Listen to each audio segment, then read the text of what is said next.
So let's kick this off. Rustam Gadzhiev in the blue corner. Ali Eskiev in the red.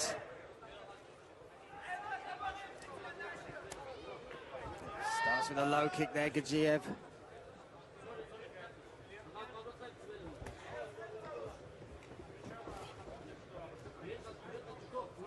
When you see two well-known grapplers, it sometimes means that they might test themselves on the feet there to start with to see who takes it to the ground first, or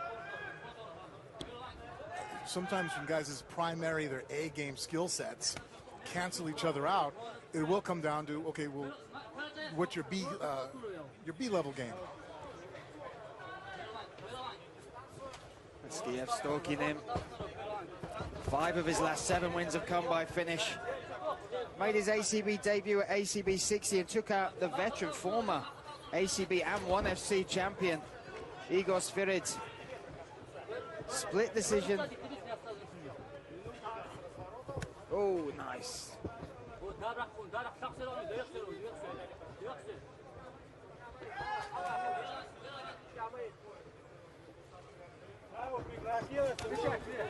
Oh, it's Eskiev that looks to clinch first.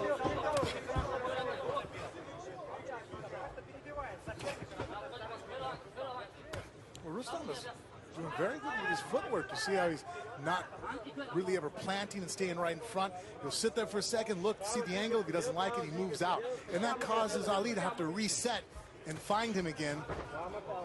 Certainly see Ali, as soon as they get close, looking to try and grab that clinch. But I also love the inside and outside calf kick that Rustam Gadzhiev has been throwing. And keeping it low like that is one thing that really people in MMA have really... oh, gets caught on the way in.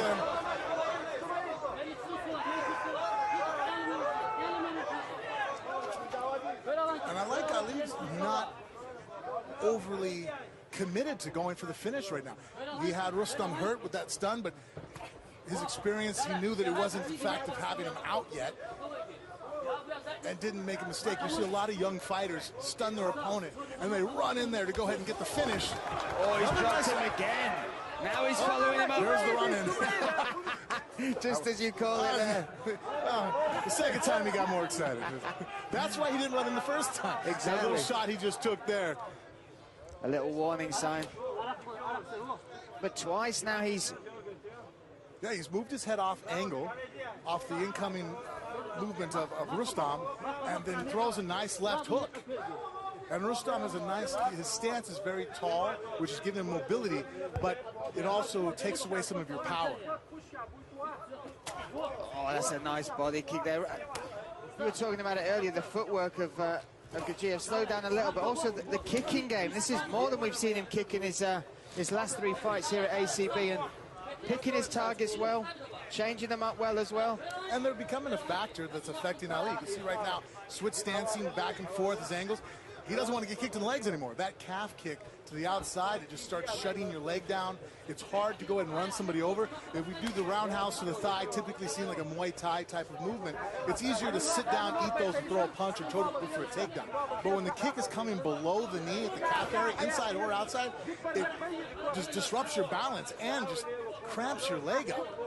We can see he's wearing the welts on the inside and the outside, right on the lower side of that calf, and also just under the knee on the outside as well. But now they go to the ground. This will be interesting. This is where they are both highly elite. Well, it's interesting right now. Rustam is holding the guillotine. He finally abandoned it. Oh, he was going for a leg there. Do you see he tried to lock that up, and he's up again. Right now. Will this be his 3rd knee bar finish in ACB? This will be a... Oh, beautiful attack to the neck. Oh, he did. Nice ride, too. I mean, he's kind of high on there, but he's able to go ahead and stick under the neck. Like we said, Rustam's only losses, only defeats, all 4 of them come by way of choke. But he's turned it around and now he's on top. You got glimpses there just at the levels these two are at. That was nice grappling back and forth. Oh, careful of that up kick.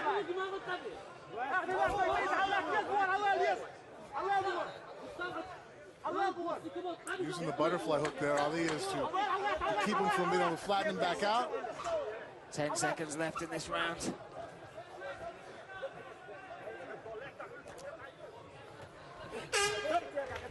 Interesting. We got a little flavour from both of them, not just on the feet, but in that last minute or so on the ground. And I enjoyed the feet, but once they started grappling, you could see the potential of this fight on the ground. Well, right there, you saw both guys are very well capable of ending the fight. The knee bar attempt there from Rustam, very close. He started going for the angle on it, and he was almost able to reverse and get a sweep with it. And then Ali attacked the neck and sunk the hooks in, and that's what made him avoid going for the knee bar. He had to start protecting his own neck. There's that left hook that you see that he's throwing. He just moves his head just off a little bit line, and as Rustam is coming forward, he's throwing basically a left hook, and he's catching right on the button. There again, he moved his head out of the way. He's pulling there, just outside the reach, throwing a left hook. Only thing to make that even better is if he had like 1 or 2 shots to come afterwards. But that's a great movement that he's doing. It's something that Rustam's going to have to be aware of on his entries. He can't just be predictable on his blitz, because Ali has a very good strategy, good technique that he's using so far in that first round, is to move his head slightly offline and throw a left hook, knowing that when Rustam has that forward intensity, he's going to come forward, so he's firing the shot off. You ready? Ali? Round 2 set. We're scheduled for 3 5-minute rounds. Should it go the distance? Rustam Gadzhiev in the blue corner and Ali Eskiev in the red. Looking to spit. Look and see that. Maybe we'll get another spinning attack from Ali Eskiev. But now it's about adjustments. They've felt each other out. Well, Gadzhiev's been dropped. They've threatened each other on the ground.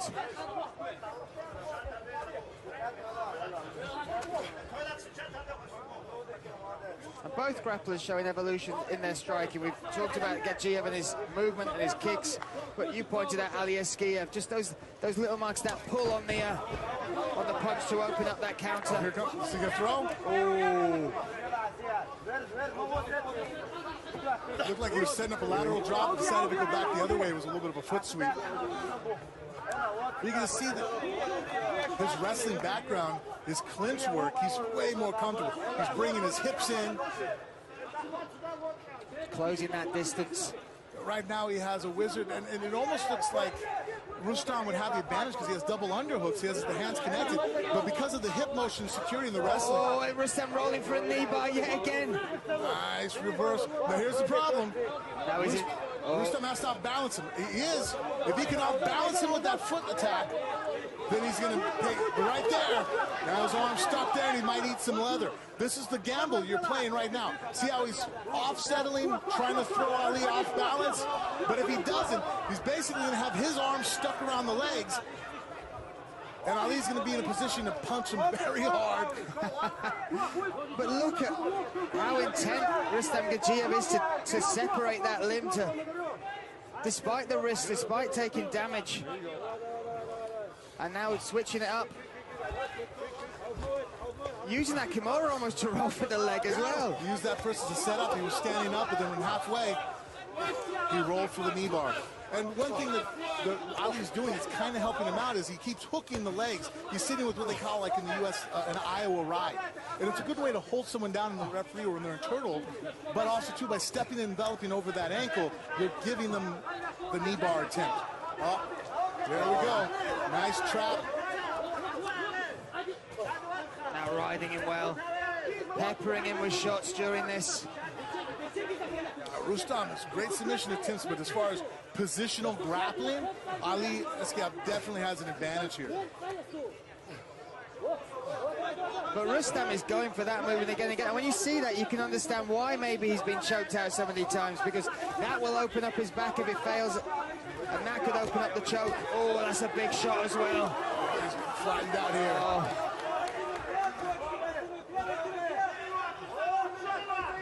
More desperation from Rustam Gadzhiev now. And here we go, that's arms under the chin. Look at the way he worked that under. If he gets that other hand behind the head, it's a wrap. They're going to be fighting for it. He's across the throat, but his right hand now needs to envelop over the top of his hand and slide it. He's got such a squeeze.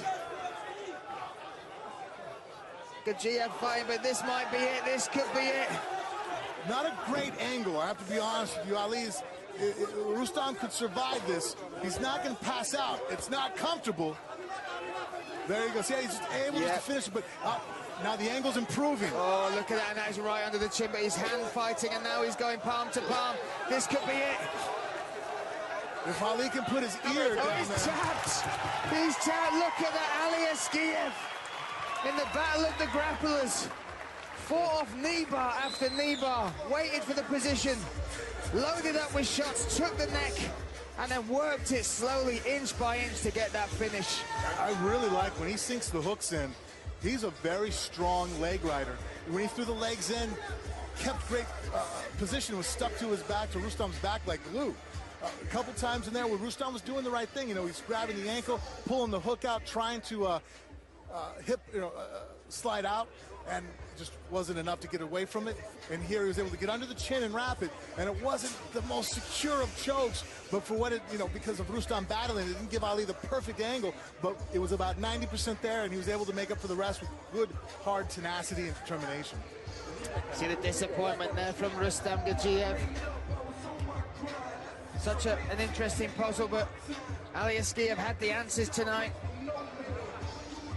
That moves him into a 8-fight win streak, Ali Eskiev, in this welterweight division, a welterweight division that's got so much talent in it, so many hot prospects. Mohamed Bakumov at the top, Brett Cooper coming back after his win with Sharaf, and now Ali Eskiev placing himself firmly in the line of sight of the matchmakers for a top 10 opponent.